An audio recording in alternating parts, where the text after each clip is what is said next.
तो मैंने हर जिम में ऑलमोस्ट लोगों को ये करते हुए देखा है, ये एक चीज़ करते हुए देखी है, बट लोग इतना ज़्यादा उस चीज़ को गलत करते हैं कि उनका मसल मास बढ़ने की जगह उनका मसल मास कम हो जाता है, या तो वो मसल मास उनका बढ़ता ही नहीं है, या तो फिर वो कोई ना कोई इंजरी कर बैठते हैं। I am talking about progressive overload.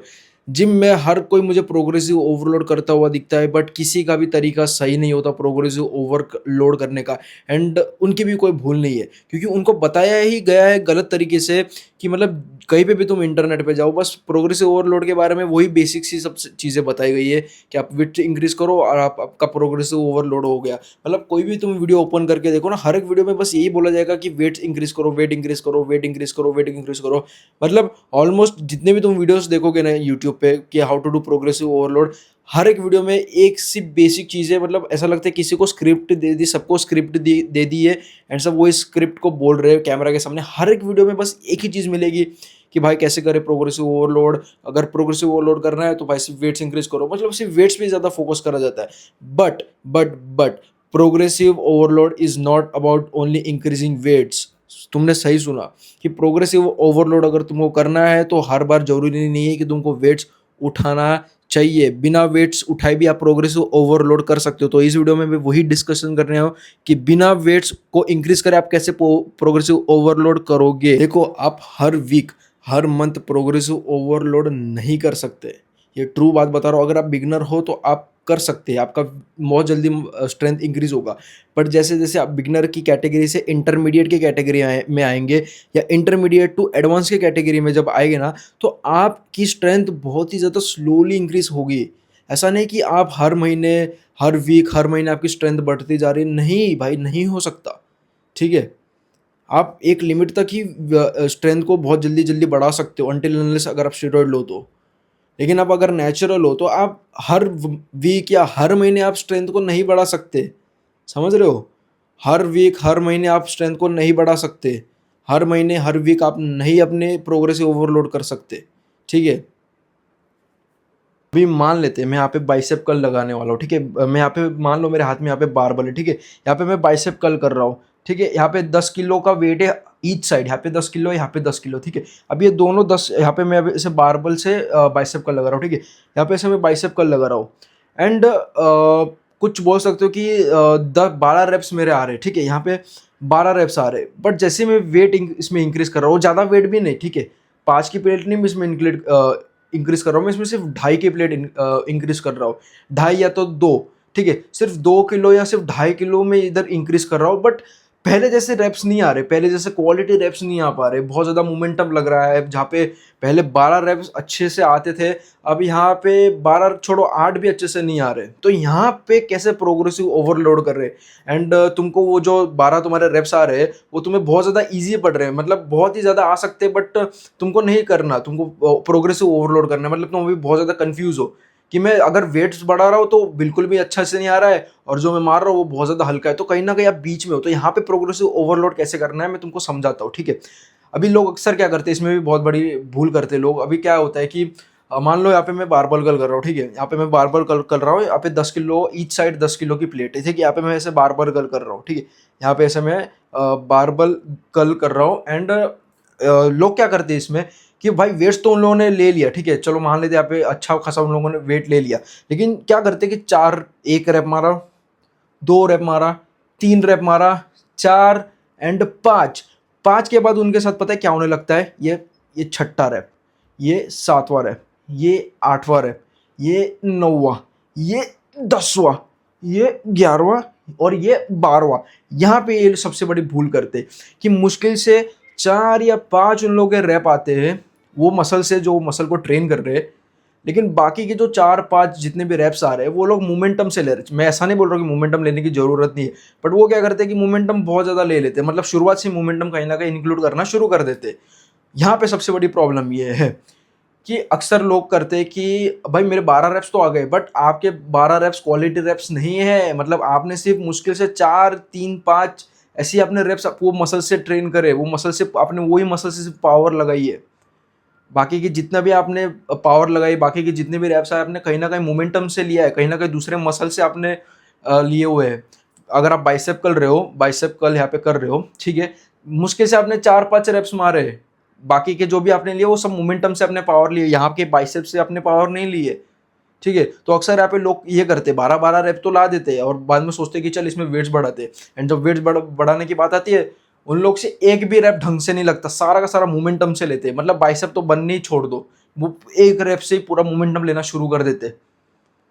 तो यहाँ पे तुमको क्या करना है, सबसे पहले तुमको ये चीज़ को सुधारना पड़ेगा। यहाँ पे तुमको सबसे पहली चीज़ ये करनी पड़ेगी कि भाई देखो, यहाँ पे मसल पावर एक होती है और एक मोमेंटम की पावर होती है। मसल पावर मतलब कि आप वही मसल से, मतलब अच्छे फॉर्म में वही मसल से आप पावर ले रहे हो। मतलब फॉर एग्जांपल बाइसेप कल को मैं आपको एग्जांपल दिया, ऐसे सारे मसल पे अप्लाई होता है, बट मैंने बाइसेप का एक पर्टिकुलर एग्जांपल लिया। अब यहाँ पे मैं बाइसेप कर रहा हूँ, ठीक है। अभी यहाँ पे मैं पूरा बाइसेप से पावर ले रहा हूँ जितना हो सके उतना, लास्ट में थोड़ा बहुत बॉडी से मैं ले रहा हूँ। तो ये हो गया मोमेंटम से पावर लेना, जहाँ पे आप बाइसेप से थोड़ा कम एंड मोमेंटम से थोड़ा सा ज़्यादा स्विंग करके आप थोड़ा सा पावर ले रहे हो, ठीक है। यहाँ पे एक ये कॉन्सेप्ट मैंने क्लियर कर दिया। दूसरा ये है कि भाई सबसे पहले अपने फॉर्म को इम्प्रूव करो, वेट कम कर दो कोई दिक्कत की बात नहीं, फॉर्म को इम्प्रूव करो, कि ट्राई करो कि जितने हो सके उतना बाइसेप से आए। लास्ट के 1-2 रैप थोड़े से खराब हो सकते हैं, ऐसा नहीं कि पूरा तुमको स्विंग करना है लास्ट में, नहीं, पूरा ऐसा स्विंग नहीं करना है पागलों वाला, इंजरी नहीं करनी है अपने को, बिल्कुल भी इंजरी ऐसे स्विंग करके पूरा इंजरी नहीं करनी है अपने को, ठीक है। लास्ट में थोड़ा सा बस ऐसे हो जाए तो भी चलेगा, ऐसे अगर तुम मोमेंटम थोड़ा सा ले रहे हो तो चलेगा, बट ऐसे पूरा नहीं लेना है। मैंने अक्सर लोगों को देख ऐसे पूरा ले लेते लास्ट में भी, चीटिंग का मतलब वो दूसरा ही निकाल लेते, मतलब चीटिंग मतलब पूरा मोमेंटम से ही मारते, नहीं। यहाँ पे थोड़ा बहुत आपको चीट करना है, समझ रहे हो मैं क्या कहना चाह रहा हूँ, सिंपल सी बात है। एंड यहाँ पे तुम अगर यहाँ पे तुम्हारा इंप्रूवमेंट हो जाता है तो चल तुम्हारा फॉर्म वॉर्म भी ठीक होगा। फिर तुमको नेक्स्ट क्या करना है, तुमको तुम्हारे इसेंट्रिक को स्लो करना है। ऐसा नहीं कि फॉर्म इंप्रूव हो गया तो भाई वेट्स बढ़ा देना है, यहाँ पे आपको अपना इसेंट्रिक को स्लो करना है। इसेंट्रिक मतलब कि यहाँ पे चलो मान लो यहाँ पे मैं बाइसेप कर रहा हूँ, अब यहाँ पे मैं धीरे धीरे धीरे धीरे धीरे लेकर जा रहा हूँ, इसको बोलते हैं इसेंट्रिक। इसेंट्रिक को स्लो कर दो, ठीक है, इसेंट्रिक को स्लो कर दो। यहाँ पे मैं कॉन्ट्रैक्ट किया, अभी 2 से 3 सेकंड का मैं यहाँ पे इसेंट्रिक कर रहा हूँ, ये इसेंट्रिक अपना बढ़ा दो, ठीक है। अपने इसेंट्रिक को बढ़ा दो, एंड जब ये चीज़ हो जाए एंड ये चीज़ से तुम्हारे बोल सकते हो 10-12 रैप तुम्हारे ऐसे करके वो हो जाए ना, तब जाके वेट्स को इंक्रीज करो। सच बता रहा हूँ, तब जाके तुम वेट्स को इंक्रीज करो और जो भी तुम वेट मारोगे ना वो बहुत अच्छे से आएगा, और एटलीस्ट 6 से 8 रैप्स तो आएंगे ही आएंगे। सच बता रहा हूँ मैं, ऐसे होती है प्रोग्रेसिव ओवरलोड एकदम परफेक्ट तरीके से। ऐसा नहीं कि बस वेट इंक्रीज करके करते जा रहे हो, फॉर्म कॉम्प्रोमाइज़ हो रहा है, इंजरी पे इंजरी आए जा रही है, ठीक है, ऐसा नहीं करना। एंड एक और चीज़ के ऊपर बात कर देते कि भाई शोल्डर जो छोटे छोटे मसल्स होते हैं, जैसे शोल्डर्स हो गए, बाइसेप हो गए, तुम्हारा ट्राइसेप हो गया, तुम्हारे ट्रैप्स हो गए, इसमें कैसे प्रोग्रेसिव ओवरलोड करे, तो छोटे छोटे मसल्स है, ठीक है, इसमें कैसे प्रोग्रेसिव ओवरलोड करते हैं। और यहाँ पे भी लोग बहुत बड़ी मिस्टेक करते हैं कि छोटे छोटे मसल में भी पागलों की तरह वेट्स लेंगे भाई। मतलब एक प्रोफेशनल लोगों को मैं इतना वेट्स मारते हुए दिखता नहीं हूँ जितना तो ये बिगिनर लोगों को मैं देखता हूँ। नहीं भाई, ये छोटे मसल्स, इनके अंदर इतनी कैपेसिटी नहीं कि तुम इसको इतना ज़्यादा वेट दे दोगे, नहीं भाई। और ये जो छोटे छोटे मसल्स होते हैं ना, उनके अंदर बहुत ही ज़्यादा वो स्लो उनकी स्ट्रेंथ इंक्रीज होती है। कोई चेस्ट की तरह या बैक या लेग्स की तरह बड़े बड़े मसल्स नहीं है कि भाई इसमें बहुत जल्दी स्ट्रेंथ इंप्रूव हो जाती है, बहुत जल्दी स्ट्रेंथ बढ़ जाती है, नहीं। ये बहुत छोटे मसल्स के अंदर कैपेसिटी इतनी नहीं होती है। अगर तुम कैपेसिटी से ऊपर जाओगे इंजरी आ जाएगी, घर बैठे रहोगे, काम धंधे से छुट्टी लेनी पड़ेगी, पैसे की तंगी आ सकती है। सिंपल सी बात है कि तुमको क्या करना है यहाँ पे। अभी मान लो मैं अभी तुमको अपने खुद के एग्जांपल से बता रहा हूँ, मैं यहाँ पे मैं शोल्डर प्रेस पे 30 kg मारता हूँ, ठीक है। 30 kg में मैं शोल्डर प्रेस पे मारता हूँ।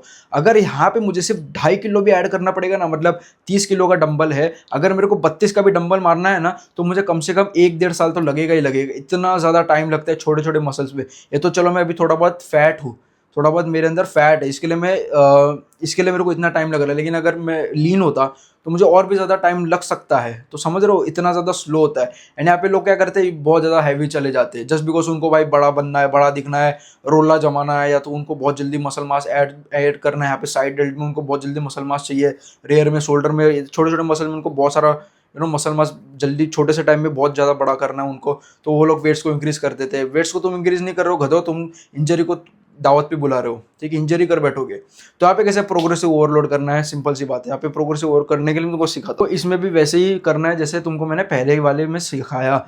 यहाँ पे तुमको पहले फॉर्म को करेक्ट करना पड़ेगा। फॉर्म को करेक्ट करने के बाद फिर तुम्हारे कहीं ना कहीं 8 रैप्स आएंगे। 8 रैप आने के बाद तुम वेट्स को इंक्रीज करो। ऐसा नहीं कि भाई तुरंत ही वेट्स को इंक्रीज करो, मेक श्योर करो, ठीक है, मेक श्योर करो तुम्हारे 8 रेप्स तो उस वेट से आने चाहिए प्रॉपर फॉर्म के साथ। थोड़ा बहुत लास्ट में थोड़ा बहुत हो तो भी चलेगा, लेकिन भाई ऐसा भी नहीं कि सपोर्टर से पूरा सपोर्ट ले लेना है और 6 के 6 रैप जितने भी तुम मार रहे हो वो सारे सपोर्टर ही मार के दे रहे हैं, नहीं, सपोर्टर से कम तुमको सपोर्ट लेना है। एंड ट्राई करो कि भाई जो तुम वेट मार रहे हो ना उससे कम से कम 8 से 10 रैप्स आने चाहिए। फिर 8 से 10 रैप आए लेकिन वो भी अच्छी मतलब फॉर्म और टेक्निक से आए, ठीक है, एकदम इसेंट्रिक सोलो नहीं तुम्हारा होना चाहिए, जितना हो सके उतना मारो। एंड फिर जाके तुम्हारा वेट इंक्रीज करो, जैसे तुमको मैंने पहले वाले में बताया सेम इधर भी ऐसा ही है। That's it.